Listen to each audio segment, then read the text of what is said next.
Dignity matters.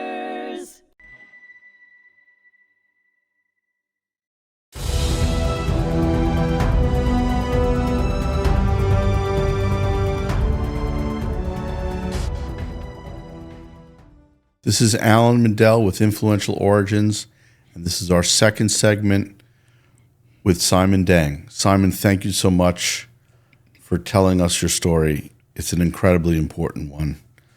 We just talked about the murder and the rape of your people and so many people in southern Sudan. But we cannot tell your story without talking about the slavery that you endured and the slavery that so many in southern Sudan suffered and many have suffered in North Africa. Tell me about the word Abid and what it means.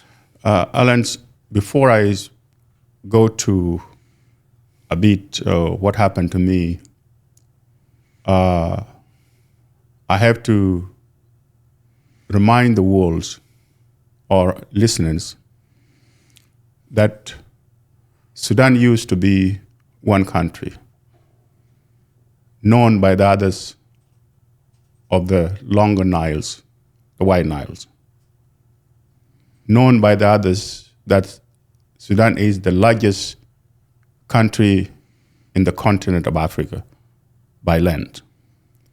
But today, Sudan is not the way people knows it as the largest, known by the Niles. Sudan today is two Sudan.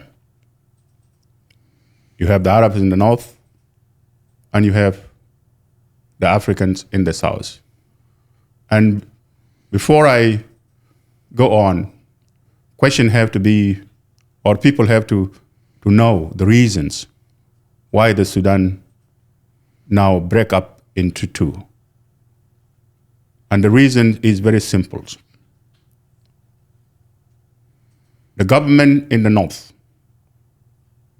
which consider themselves or name themselves quote unquote Arabs, even though they are Africans in African countries. Sudan, by the names itself, in Arabic, Bilad al-Sauda, a land of black, which everybody there is an African. But those who in the north, even though they are African, because of religions, they call themselves Arabs. And consider those from the south Abid. To a point before the Sudan become two, a southern Sudanese in his own country will not be called by the Arabs in the north as a Sudanese. They will be called Genovian, Southerners. So the word racist that the world people knows today, and some people will be, ridiculed because of being called as racist. There is no country or peoples are more racist, worse than any racist, than those who consider themselves in Sudan as Arabs. So, in Sudan, a black person by nature, regardless of who you are, because of your color, you are an Abid, a slave. So the word Abid means slave. Slaves. And anyone who is black in Sudan was simply known as a slave. Even, and people, and I will tell it as it is, even Barack Obama, if he happened to be in Sudan, he is an Abid. He's a slave. Because of his color, period. Period. Today. Martin Luther King, if he was in Sudan, he's an Abid, period. Period. So when we talk about Jim Crow and racism in America, it's terrible.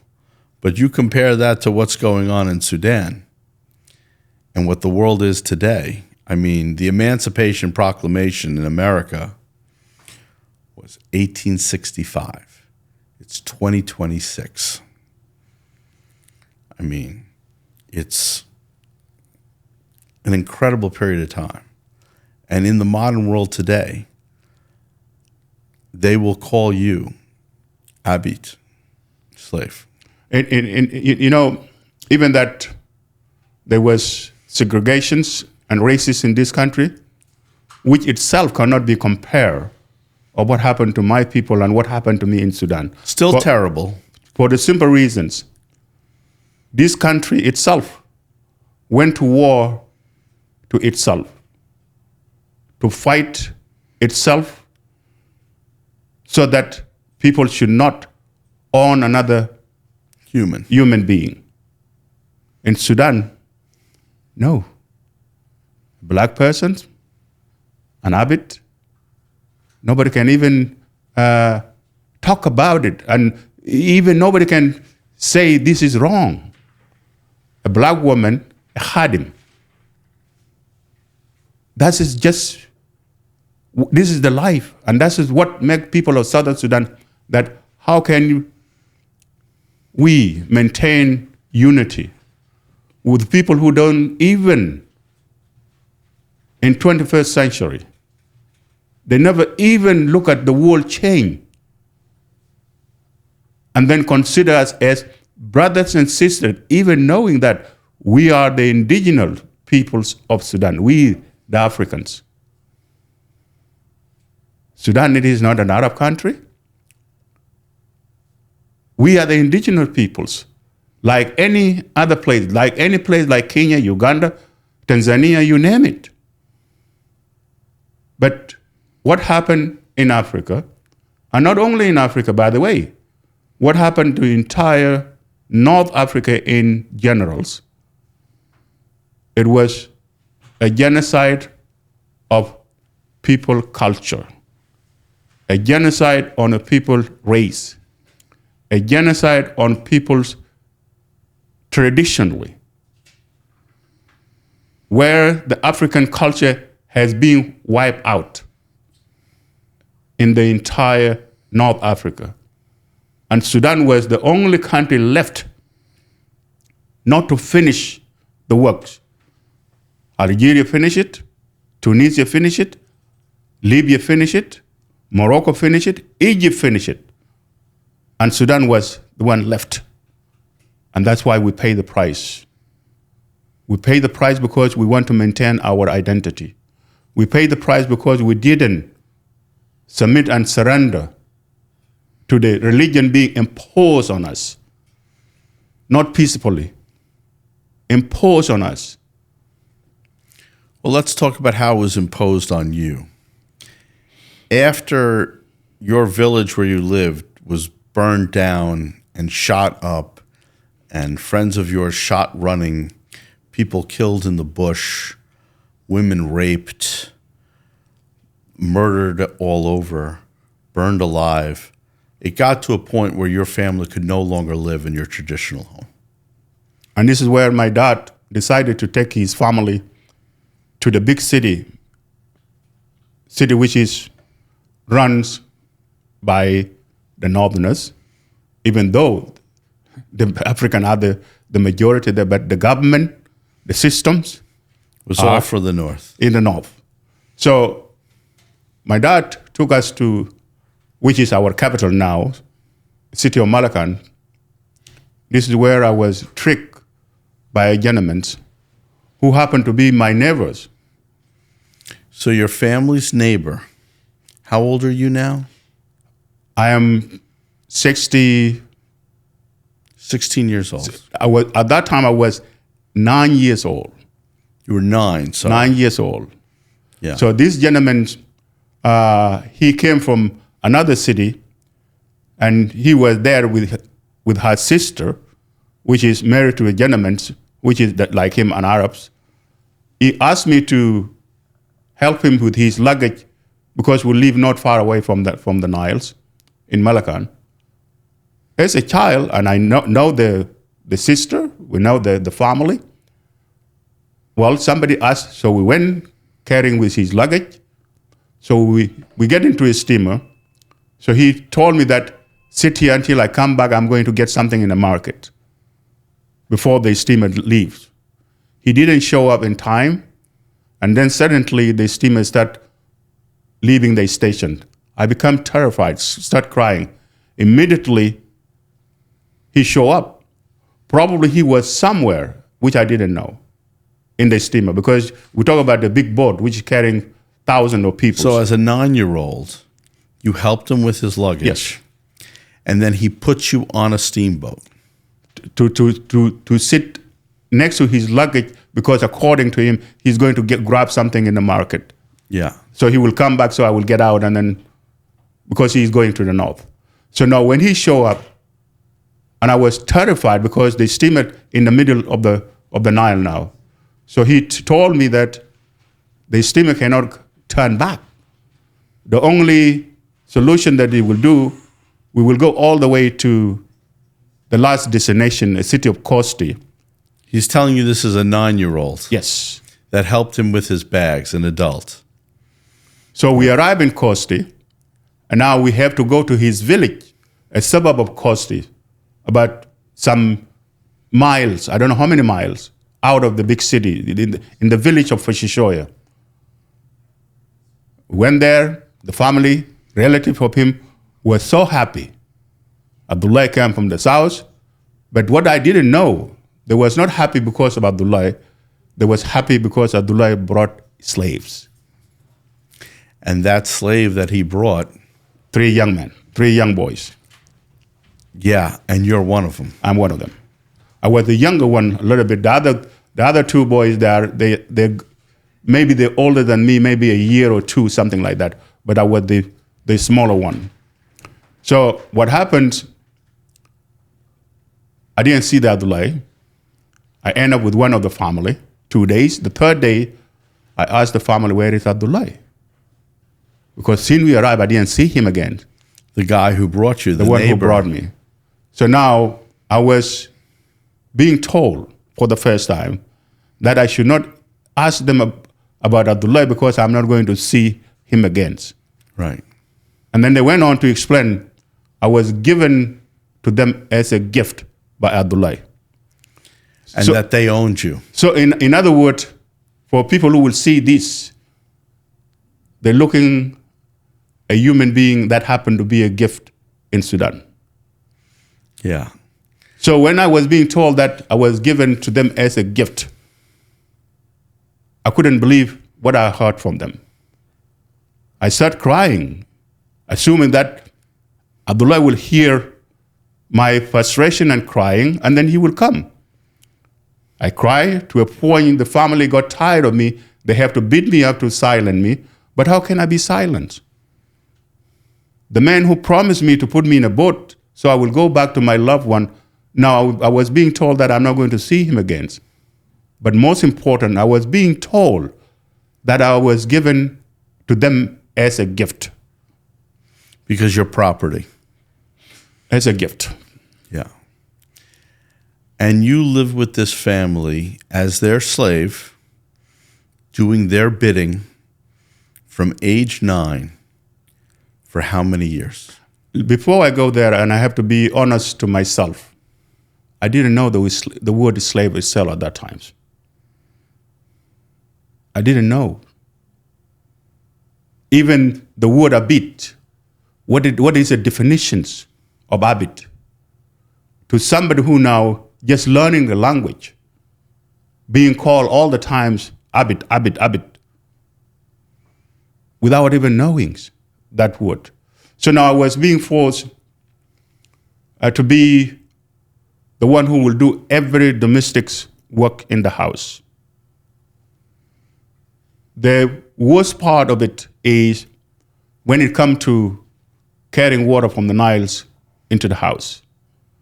In that village of Fashishoya, they don't have running water. People get the water from the Niles, and usually it is the donkeys what is carrying the water from the Nile into the houses, and people have to buy. So why they have to buy a water now, since they have a slave who can get the water from the Nile to the houses? I'm the first to get up in the morning and the last person to go to bed, to a point I don't have a place where I will sleep as a human being. My place is, even the place they put the animal, which I make it clean, that is where I will spend the night. You were the donkey. Worse than that. Worse than that. Donkey always being fed. They have to go and buy the grass and give it to the donkey. And the donkey will enjoy it because this is his meal. But for myself, I have to wait. And if there is left over, that is my meal. The scraps. Yes. So you lived on scraps. For the 3.5 years. You were up before anyone. You went to sleep before everyone. I'm the first up and the last to go to bed because I have to make sure that everything has been done because I don't want to be put in torture that I will be accused or anything. In other words, if you didn't do your chores. In other words, I will be even beaten by somebody will decide that I call you and you didn't say yes so loudly. And that's all it takes because the only word I know at that time is yes and yes and yes to everything, even yes to torture. Yeah. What I mean by yes to torture, kids in my age, they will come for fun, gang on me. They will call it Abid, beat their slaves for fun. And nobody can say no to those kids. And nobody can even discipline those kids that what they're doing is wrong because I was not a human being. I was an Abid. It wasn't wrong to them. No.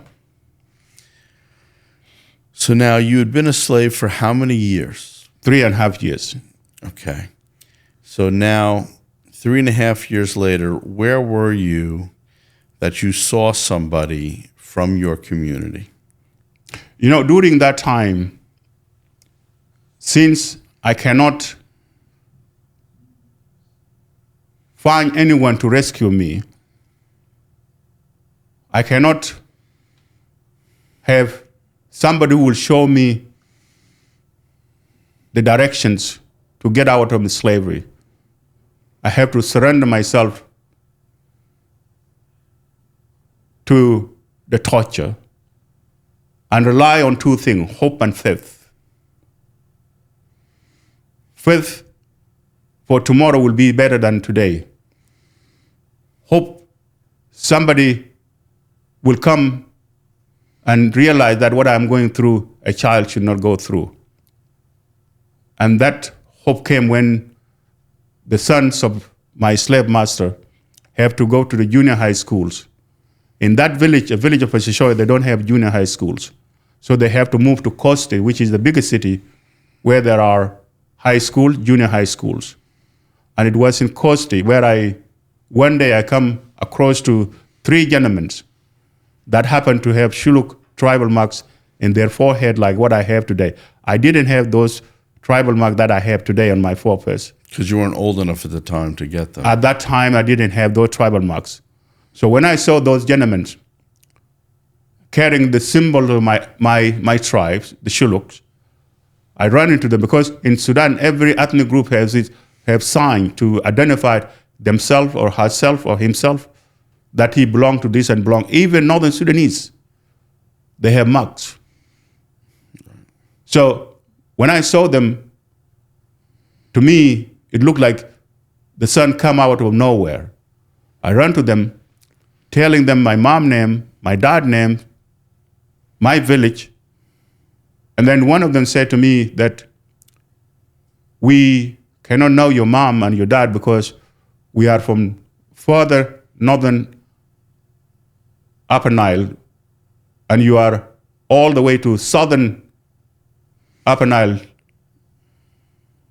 And I got disappointed without realizing that the tears was just running down in my eyes.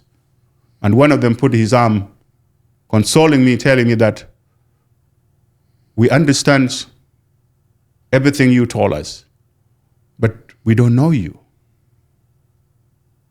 But there is somebody who live in the area where we are, who came from the village that you mentioned to us. We will go and talk to that individual. Probably he will be the one who knows you, since you mentioned that the name of the village. Right. To me, I blame myself I thought that I didn't explain myself to them.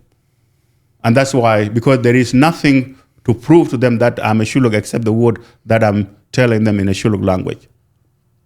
And they promised me that the following days we will meet in the same locations. Mm-hmm. That day I have to sneak out without telling my slave master to be there, and here they come. I could not believe to see somebody that I knew back home. That individual fall down in tears crying. The reason he was crying because my dad, during my disappearance, had put offer to 10 cows to anyone who will come and tell him about his son. 2.5 years come and pass by. Nobody came to claim the 10 cows. Right. And my family went to put together a funeral of their dead child without knowing how he died and where. And that individual was part of the process, because in the village is composed with families. Right. So he was the one that he assured me, and he went on to explain to me that I should not even tell my slave master that I met somebody that I knew back home, because he was afraid that I will be taken to a place where I will not be found again. Yeah. And I have to keep everything he told me. He was the one who made everything, prepare everything, the tickets and the day, and he was the one who took me out from the slavery without the knowledge of my slave master. Who were never punished for what they did. Nobody punished them. But no one ever got punished for shooting people in your town. Oh my God. No one ever get punished for burning people, elders in the town. No one ever get punished for rape. And you were a slave for 3.5 years. No one ever got punished. The miracle was that you got rescued. I was not a human being. No one was that looked like you. No one was who came from where you came from. Nobody, even in Sudan, was being questioned about the slaughtering 4 million Southern Sudanese. No one even questioned by enslaving hundreds of thousands Southern Sudanese to a point until we come to this country and I become the champions of what happened to me and what happened to my peoples. To learn in this country that where the news pick up our case that you can buy a human being in Sudan for $10. To a point that when we managed, our case went to the media, the Sudanese being questioned by the media. And I will never forget here in New York City when Ted Couples interviewed the Prime Minister of Sudan, Sadiq al-Mahdi, about the slavery in Sudan. On here, the bigger television nightline in the United States by Ted Couples, where the Prime Minister of Sudan admit, yes, slavery in Sudan exists, and he blamed it on war. Omar Hassan al-Bashir admit to the world, yes, slavery exists in Sudan, and he blamed it on war. Dr. Hassan al-Turabi admit slavery exists in Sudan and blame it on war. And that's why a man with courage, President George W. Bush, promised us that since the U.S. cannot get involved militarily, he will make sure the peace between the North will have to be brought and have to be brought on his watch, because he cannot walk away seeing atrocity, especially after all these gentlemen, the Prime Minister, the President, and the architect of the Islamic law, Dr. Hassan al-Turabi, they all admit and blame the war. And he said that then I have to bring the peace. So this is a unique thing. So let me get there for you. You're freed. You are still in Sudan. Even though you were no longer a slave, where you lived back again with your family, you were still called a slave. Yes. You were still, like we have segregation we had here before the Civil Rights Movement, all through the 90s, 80s and 90s and up to 2000s, and pretty much still even today, you couldn't go to the same places that other people could because you were considered Abid, because you were a black Christian. You couldn't swim in the same places. You couldn't do the same activities. Even though you were freed, you were still limited in what you could do, what you could say, and where you could go. And this is why I become a Sudanese or become a swimmer. Because one day, a friend of mine, he's from the Nuba Mountains, but he's Muslims. Because in Sudan, if you convert to Islam, even though you're black, then you will find a little bit way out. Right. If you convert. Otherwise, no. No. So this friend of mine, we are the same age. He was a member of one of the clubs, and he a member of the swim teams. So he took me. Because he converted. He's a Muslim. He's a Muslim. Yes. He's a Muslim. His father is a Muslim, but he's from Nuba Mountains. Right. So he took me with him to the swimming pool, public swimming pools. I was chased out. My clothes was taken, thrown in the street, and I have to pick up my clothes in the street. That I was being told, this pool is not made for slave. Right.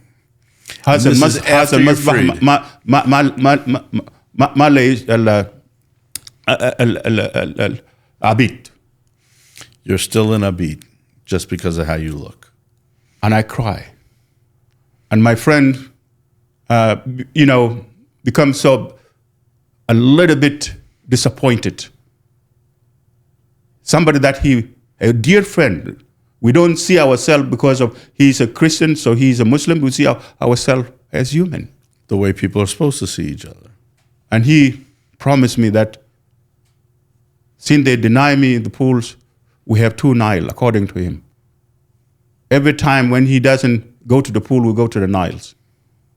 And we did that, I and him, for almost 6 months. Yeah. Until one day there was an open water swims in the Niles. And he went and registered my names because it is an open water swim without my knowledge.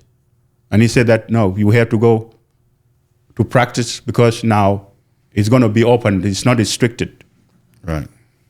And because of that, and I become to determine that I have to do everything being thrown at me to make me better because I want to prove myself that I'm not a slave the way I'm being told. Even that they didn't know that I was a slave before. And I didn't tell anybody. Even my friend didn't know that I was a slave before because it is something that I have to put behind me. It was shame. I have a new identity. Right. I don't want to go back.